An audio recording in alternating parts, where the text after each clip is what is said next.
Hi guys, so I'm going to read Green Lantern Volume 2, Number 40. So turn in your power ring and uniform, Hal Jordan. Alan Scott is replacing you as Green Lantern of Earth. That has-been's not cutting me out, unless he can beat me in a power ring duel. You clamored for it, so here it is. A power-packed novel co-starring the original and modern-day Green Lanterns, in a fight to the finish, the secret origin of the Guardians. Green Lantern, co-starring the original Green Lantern, in a full-length power-packed novel. I hold the trump card in this battle with my rival, Green Lantern. I can safeguard myself with this yellow shield from the effects of his power ring, while he has nothing to protect him from the power of my ring. The universe is doomed unless our Hal Jordan, Green Lantern, can defeat the Alan Scott, Green Lantern from another Earth. Yes. The very existence of our universe itself hung in the balance as two green-clad crusaders, Hal Jordan and Alan Scott, the Green Lantern of Earth 2 and of another bygone era, dueled with mighty power rings in a titanic battle from which only one could emerge the victor. What lay behind this shocking, startling combat between justice-loving ring-wearers? How did it all tie in with a forbidden experiment to solve the riddle of the secret origin of the Guardians? Story by John Broome. Art by Gil Kane and Sid Green. At a come-as-you-were party given by the Gotham Broadcasting Company on Earth 2. That's Alan Scott. He's now the president of Gotham Broadcasting. But 20 years ago, he was a radio announcer. So for the party, he's playing that role again. What a forceful-looking man. You can tell he was bound to reach the top. Editor's note. Earth 2 is a convenient designation for a parallel Earth in another dimension, where life, customs, languages, even superheroes, evolved similarly to those on Earth 1. And there's Dobie Dickles. He's Mr. Scott's man Friday now.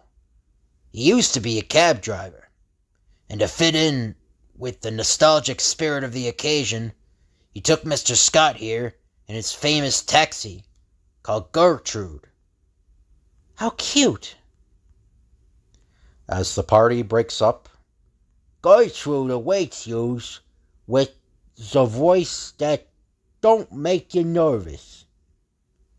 How swell to hear that old slogan of yours again, Dobie. It was a great idea, reliving our roles of 20 years ago. Eh, Dobie? Them was the good old days, Alan. Yes, sirree. Then, as nostalgic reminiscences are rudely interrupted, and what looks like a sizable meteor has been sighted out in space, heading directly for Gotham City. Warning! A dangerous meteor? What you waiting for, pal? I get the message, Dobie.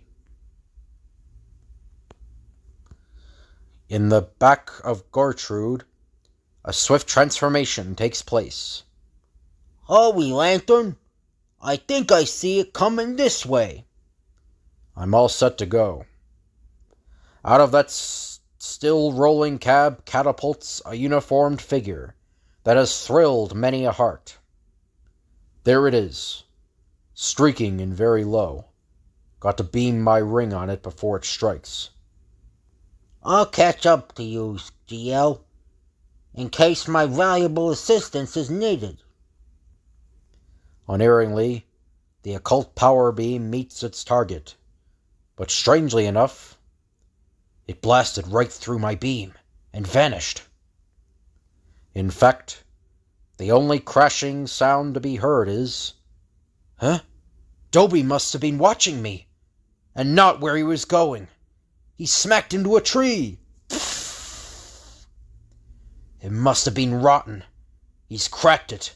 Going to fall on him. Yoicks! Goitro's in danger! That tree! Help, Lantern! Instantly, the green-clad crusader responds to the appeal. My power beam. The tree was deflected by it. Dobie, look at that! Huh? Look at what? The tree was deflected by my ring. Didn't you see it? Impossible, Lantern. Your power beam has no effect on anything made of wood. And that's a fact. On impulse, Green Lantern tries out his beam on the tree once again. No effect, eh? What do you call that? It's a cockeyed wonder. That's what it is. I don't understand. You know what I think, Dobie? It had something to do with that meteor. Somehow, contact with that meteor has eliminated my weakness, the weakness of my ring.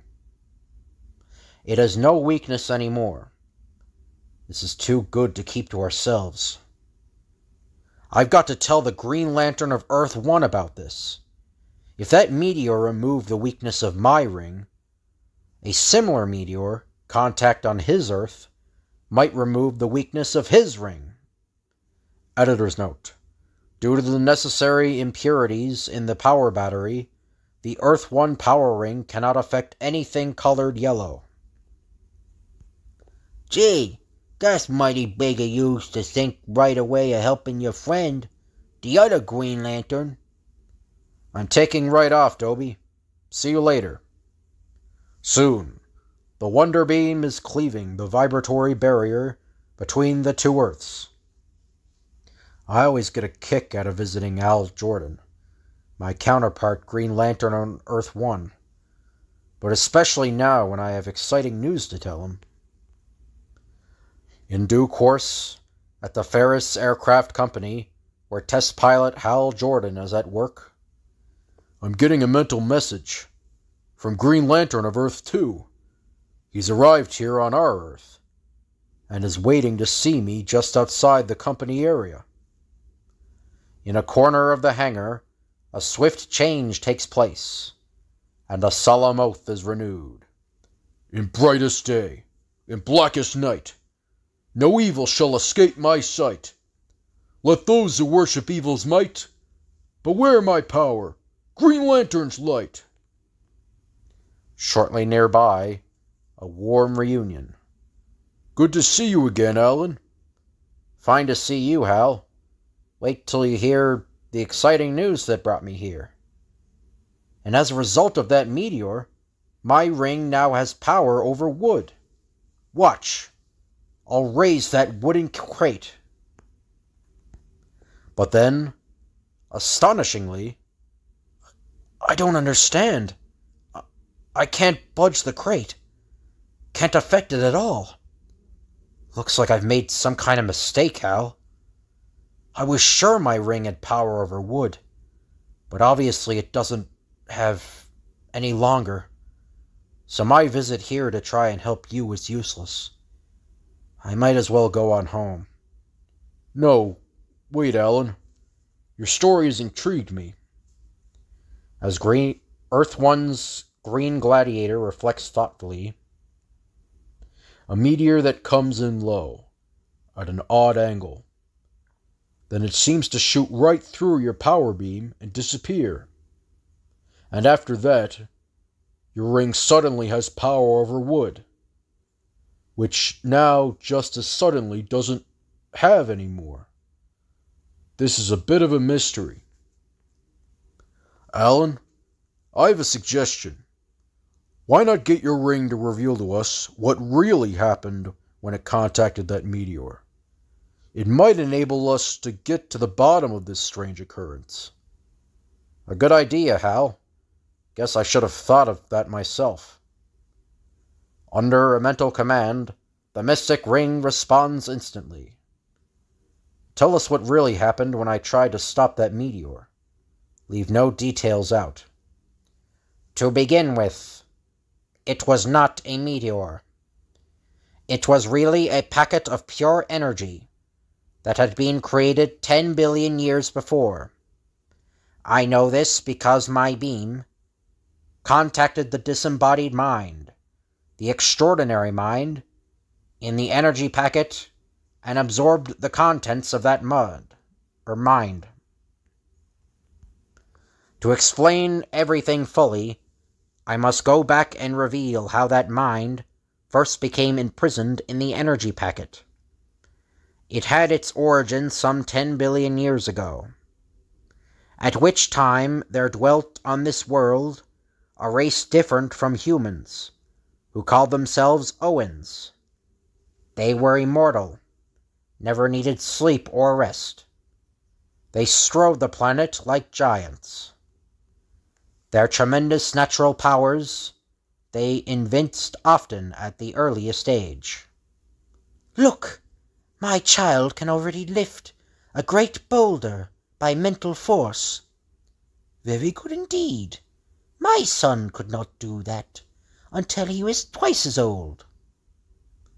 The adults among the Owens busied themselves in an eternal study of nature. We still do not know the true essence of light, but since we are immortal, we have endless time to examine the problem, and one day perhaps we shall solve it. Games and sports rounded out their day. Truly it was a kind of paradise they lived in. But there was one disturbing note in this harmony that troubled the Owen elders. Among their number was one named Krona, whose thoughts were primarily concerned with one thing. By this instrument of my own devising, I shall probe the beginning of all things. Nothing shall be hidden from me. Krona, there is a legend of timeless age among us, that if we ever learned the truth of our secret origins, we and our universe would be instantly destroyed. Bah! Such legends are tales only fools would fear. Despite all pleas and urging, Krona continued his ceaseless labors, and one day, in image forming, a shadow like a giant hand, with something, a cluster of stars in it. I must go back further. Then,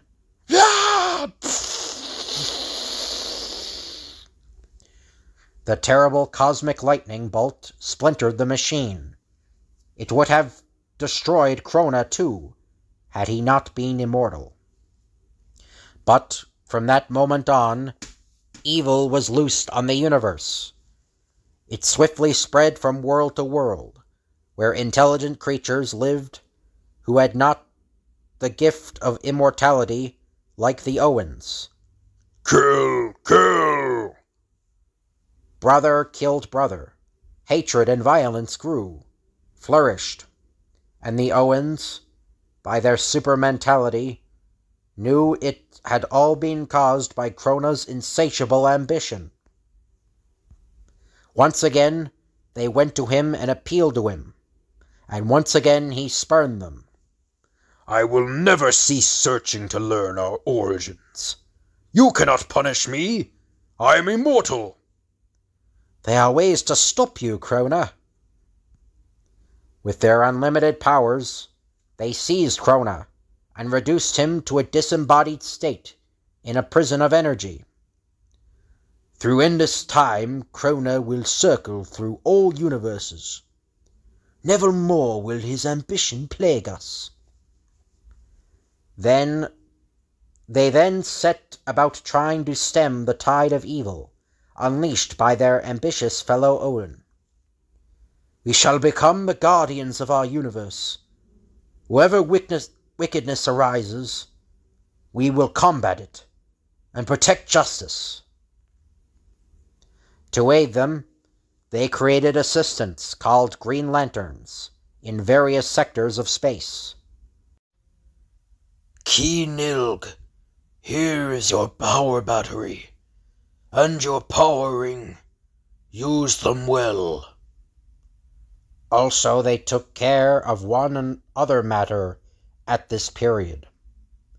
This radiation will ensure that none of us, and no powering force that stems from us, will ever be able, as Krona tried, to learn the dread secret of our origins. It must remain forever hidden.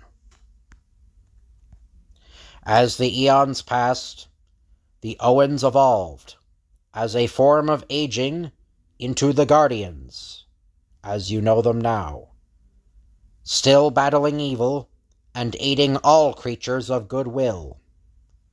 Long before, they had forgotten Krona traveling through endless universes in his energy prison. But Krona, still alive and still possessed of his tremendous mind, had never given up scheming to free himself. Recently traversing the universe of Earth 2, his restless, diabolical mentality detected the long-hoped for opportunity. On this approaching planet, a crusader called Green Lantern, with a power ring filled with occult energy. It is possible, there is a chance, that I can make use of him to gain my freedom. By sheer mind force, Krona increased the heat in the energy packet until it glowed like a meteor. Warning! A meteor falling from space! It will land in Gotham City! Warning! My scheme is working. You, too, believed it was a meteor. You flared out my beam to stop it, to prevent damage. But what you didn't realize was that at the moment of contact, the bodiless immortal mind of Krona, by a prodigious feat of will, the will struggled free of the energy packet and passed down my mystic beam. After 10 billion years, free! But although released from the energy prison, the exiled Owen still was more or less helpless. Only by returning to his own universe could he resume his bodily form and employ once again to the full his prodigious powers. His way of bringing this all about was to enable you, Alan Scott, temporarily to have control over wooden objects. My ring, lifting this wooden fence. He anticipated that you would immediately think of helping your friend, the Green Lantern of Earth 1. Sure enough, you sped here into Krona's universe. But what you didn't realize, as you arrived, now that I am back in my own universe, where I have regained my full powers, I can detach myself from this occult ring and become Krona again. I thereupon lost contact with him and can give no further information. Alan, the first thing I must do is notify the Guardians. Warn them of what has happened. After that, I must find Krona. We must find Krona. After all, I'm responsible for his being here. Soon, in the hangar dressing room where secretly the power battery is kept.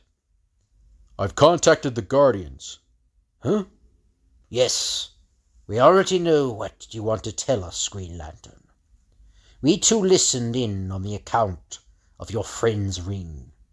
The situation is grave. It requires emergency action. Krona is somewhere on Earth, but he has set up mental defenses to prevent our discovering his exact location. He will seek again to probe the forbidden secret of our origins. This could result in the instantaneous destruction of the universe. Our calculations show that the first results of his mad efforts will be a terrible outpouring of evil in his immediate vicinity. That means that your Earth is in the utmost danger. We shall arrive there as soon as possible to set up a temporary headquarters. Meanwhile, use your ring. Do all in your power to avert disaster.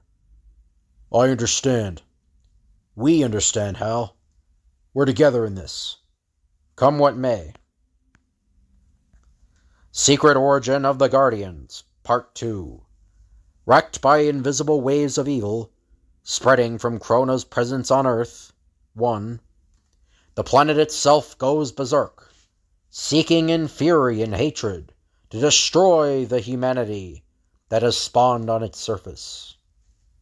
Near Coast City, mighty Coast River rises up from its banks, insanely, with murderous intent, striking to both sides of its great channel. And while all over the universe, on many worlds, different Green Lanterns are straining to combat the upsurge of evil, here on Earth, too, a duo of Green Lanterns speeds to meet the greatest and most intense threat of all. Thanks to the Guardians, the alert is on, Hal. That river is running amok, churning over its banks like a wild beast. You take the left side, Alan. I'll take the right. Got to protect those people from harm. At once, the visiting Green Lantern of Earth 2 bursts into action, training his mighty ring at the raging waters. Waves like enormous pincers, trying to crush those people. But my beam has frozen the water into solid ice, stopped it cold. While on the other side of the river, my ring is creating huge atomic ovens inside the waves, turning the water into steam as fast as it comes up from its bed. Those people are safe for the time being. And soon after, another dread spectacle engages the twin ring-wielders. For Mount Pacific, towering over Coast City, has thrust a huge tongue of itself upward, like the tongue of a huge slavering wolf. And a weight of millions of tons of earth whirls toward the helpless metropolis. The mountain is bending over, like something alive, hurtling towards the city. It sprouted like a gigantic onion, and the top part elongated, whirling like a huge whip toward those buildings. At it, Alan, with full power. As twin green beams swiftly form colossal implements to attack the huge whip and halt its mad thrust at humanity, Alan has formed an enormous saw with his ring, slicing through the menace. Hal's beam has created a mammoth riveting machine, jolting the tongue to pieces. Defeated, the mountain seems to withdraw into itself, as if to lick its wounds. We beat it. The mountain is shrinking back. Mother Nature's not calling it quits yet, Alan. Look, that cloud. Angry clouds, floating together, have formed an aerial whirlpool, revolving at incredible speed. The tornado-like cloud whipping up at terrific winds. If it strikes the city, it will level it in moments. Instantly, the green-clad sentinels are on the move, seeding the whirling cloud with silver iodide, crystals formed by their remarkable rings. The cloud matter is condensing around the silver iodide crystals created by our beams and turning into rain. The rain is falling in torrents, but at least it won't harm anyone this way. Then suddenly, Alan, one of the Guardians, appearing before us. Pray heed. We have arrived on this planet and have set up a temporary headquarters. You must join us at once. to plan our battle against Krona. You need no longer fear the outpouring of evil. Our presences here are enough to hold in check the waves of evil caused by Krona. Follow my image. It will lead you to us." Soon, an unexpected development at the Guardians' temporary headquarters, an unused courtroom in Coast City.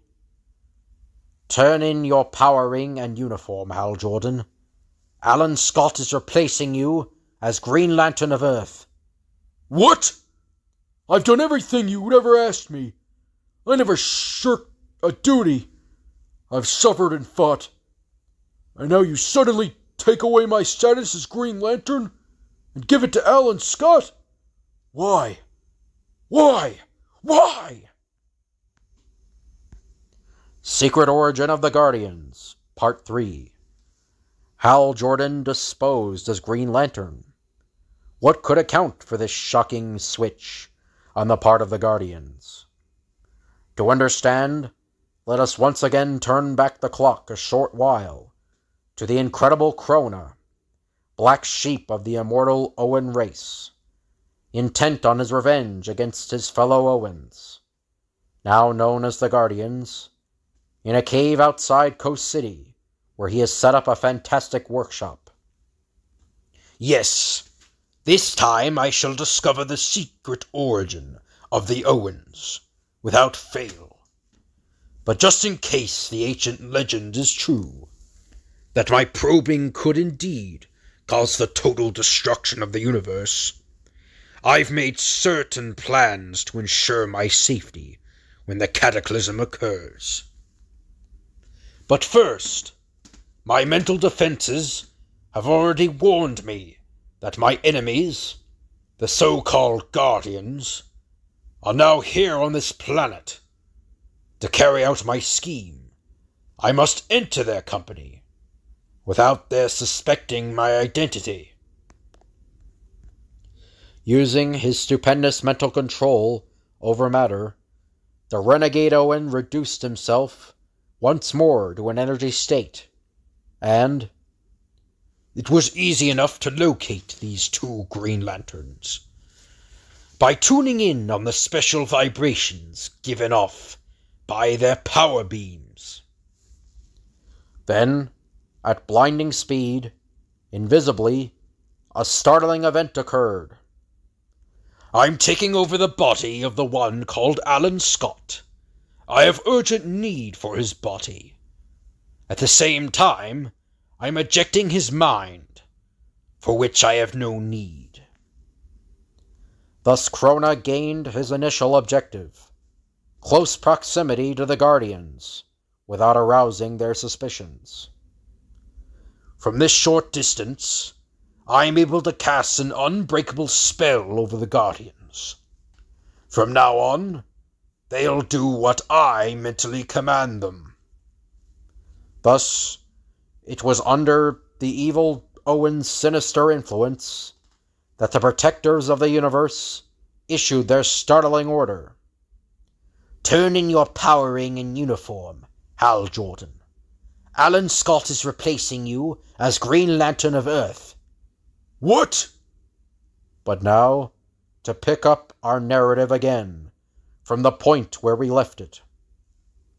As the stunned Hal Jordan reacts violently, "Nothing doing. The only way I'll quit if it's Scott can beat me in a Green Lantern duel, and I'm challenging him to take me on right now. On your guard, Green Lantern of Earth 2, so that's a mistake. Coming at me furiously. Coming at me furiously, his ring blazing. Too late now to attempt mental control over him. I'll have to accept the fool's challenge, but I won't take any risks." Using Alan Scott's ring, the wily Krona sets up a yellow shield that protects him from his rival's beam, and at the same time, "That yellow shield! My ring can't penetrate it! Ugh. as the disguised Owen follows up his advantage. Still in one piece. He has more endurance than I thought, but it won't help him. Alan sure has a mat on. Again, the mighty beam, increased by Krona's mind force, flares out. As these earthlings would put it, I've knocked the living daylights out of him. I'd like to destroy him utterly, but my mind force informs me it would be extremely difficult, if not impossible. Evidently his ring automatically acts to protect him in case of mortal danger. Well, he won't bother me any more, and in any event, if this entire universe disintegrates due to my, experiments, he'll go with it. His ring won't save him then. Editor's note. True, Green Lantern's ring will protect him only from dangers within the universe, not from the destruction of the universe itself. And soon, in the cave outside Coast City, where the evil Owen has transported his guardian captives by mind power, we know now it is the mind of Krona that has us in thrall. Yes, but we are helpless to break loose from the evil spell he managed to throw over us while in disguise. Now, my fellow Owens, you shall witness my ultimate triumph. Not only will I expose our secret origin, but I shall do it right in front of your eye. That way, my pleasure in breaking the one great, forbidden rule of our race will be infinitely increased by your terror and fear when it happens. Then, but first, to re-enter my own body, there is no longer any reason for disguising myself. By mental force, I have created a duplicate of Alan Scott's power ring. This is of vital importance in my plans. It is the key device I must use to spirit myself away from harm, in case our ancient legend really comes true, and this universe starts to disintegrate. For you see, this power ring is not of this universe, and will not be affected by its collapse. It will automatically bear me to safety, to the universe of Earth 2. Cunning, am I not? Then, before the horrified eyes of the Guardians, powerless to move, to interfere with their ex-colleague's sinister plan, this time no cosmic lightning bolt will halt my attempt. I have shielded my workshop here from any such accident. There, again, the formless hand-like cloud, the starry nebula. But I must go back further, to the beginning, to our very origin.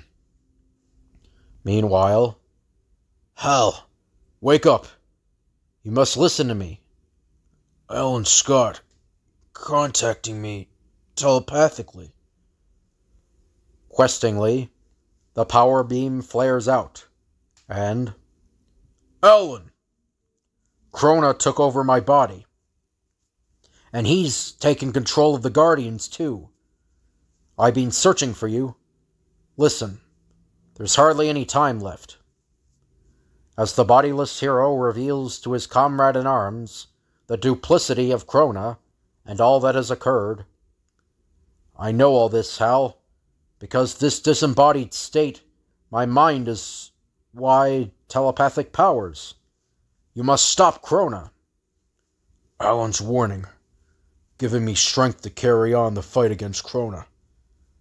I sure could use his help. Summoning up all my willpower, Alan, to command my ring to absorb your mind into my own brain. That way we can battle Krona together, I'll guide you to him. As the double-minded Green Lantern flies off to contact Krona. Fantastic lightning.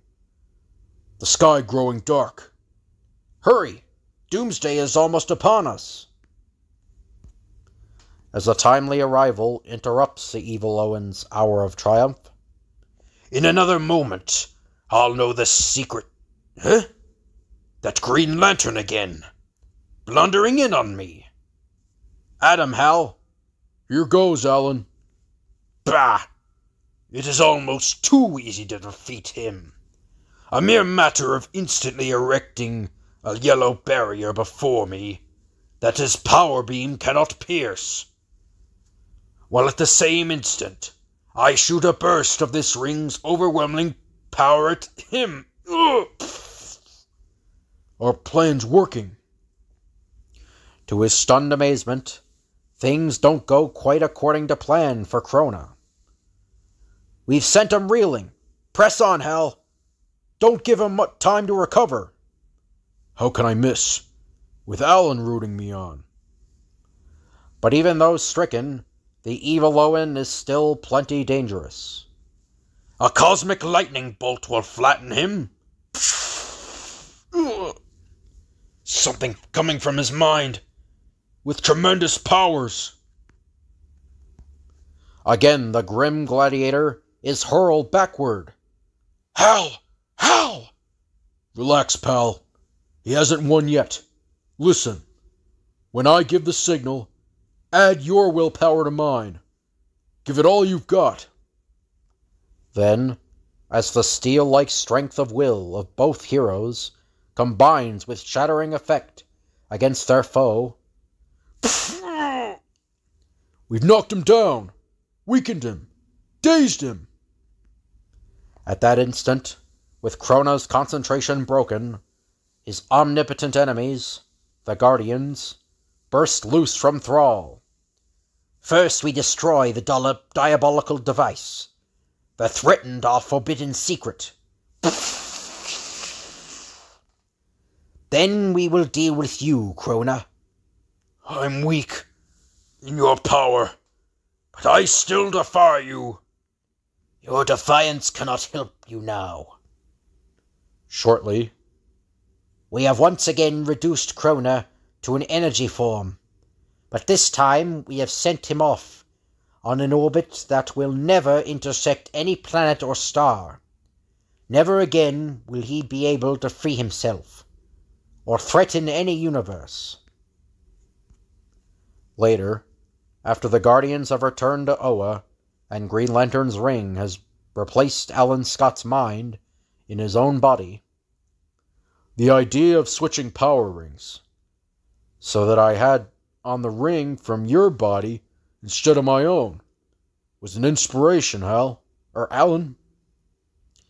Yes, it gave us the advantage of surprise, Hal, when my ring's beam pierced Krona's yellow energy shield. That trick sure saved the day. But whose idea was it? Yours or mine? You know, I can't recall. What difference does it make? We were both in the same brain. So I guess we can both take the credit. And now, I've got to get back to my own Earth. So long, Hal. Bye, Alan. Thanks for the terrific teamwork. As a weary Green Lantern of Earth draws a deep breath, the sun is shining now, and all is peaceful. How beautiful everything is now that the menace is over. I can only hope it stays that way, and that Krona never gets loose to spread evil and terror again. And that's the end. So I hope you guys enjoyed the video. If you could like, comment, and subscribe, that'd be appreciated. Thank you all for watching, and I'll see you guys later.